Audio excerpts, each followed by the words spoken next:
ஆனால் இங்கு வந்து தமிழ் தமிழ் கடவுள் இதெல்லாம் பேசுகிறார்கள்.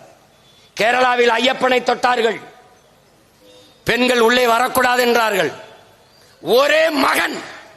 ஓட்டுக்காக நிற்பவன் அஞ்சுவான், நாட்டுக்காக நிற்பவன் எதற்கும் பயப்பட மாட்டான். ஐயப்பனை கும்பிட பெண்கள் வழிபட வரக்கூடாது. சிவனை கும்பிடலாம், முருகனை கும்பிடலாம், எல்லோரையும் கும்பிடலாம். ஐயப்பன்ட்ட வரக்கூடாது, பெண்கள் வரக்கூடாது. எப்படி இருக்கு?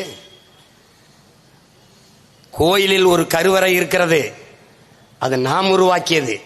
என் தாயிடத்தில் ஒரு கருவறை இருக்கிறது, அது நம்மையே உருவாக்கியது. எது சிறந்தது என்று கேட்டினேன், கேள்வியை எழுப்பினேன். கோயில் இருக்கிற கருவறை வெறும் கற்கள், சிமெண்ட், செங்கல், சாந்து. என் தாயின் கருவறை ரத்தம், சதை, எலும்பு, நரம்பு. எதுன்னு கேட்டேன். ரத்தமும் சதையுமாலானது என் தாயின் கருவறை. அதை விட புனிதமானதா? நொறுங்கி போனது. ஐயப்பனை கையில் எடுத்தார்கள், தோற்றே போனார்கள். ஒரிசாவில் பூரி ஜெகநாதரை எடுத்தார்கள். தமிழ்நாட்டில் முதலில் சிவனைத்தான் தொட்டார்கள்.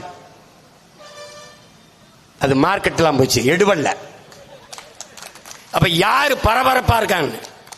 சிவனுக்கு 63 நாயன்மார்கள், தேவாரம், திருவாசகம், எல்லா 12 திருமறைகள் எல்லாம் இருந்தது. ஆனால் எங்கள் இறை தமிழ் முன்னவன் முருகனுக்கு ஒன்றுமில்லை. நக்கீரன் பாடிய திருமுருகாற்று படைக்கு பிறகு எதுவும் இல்லை.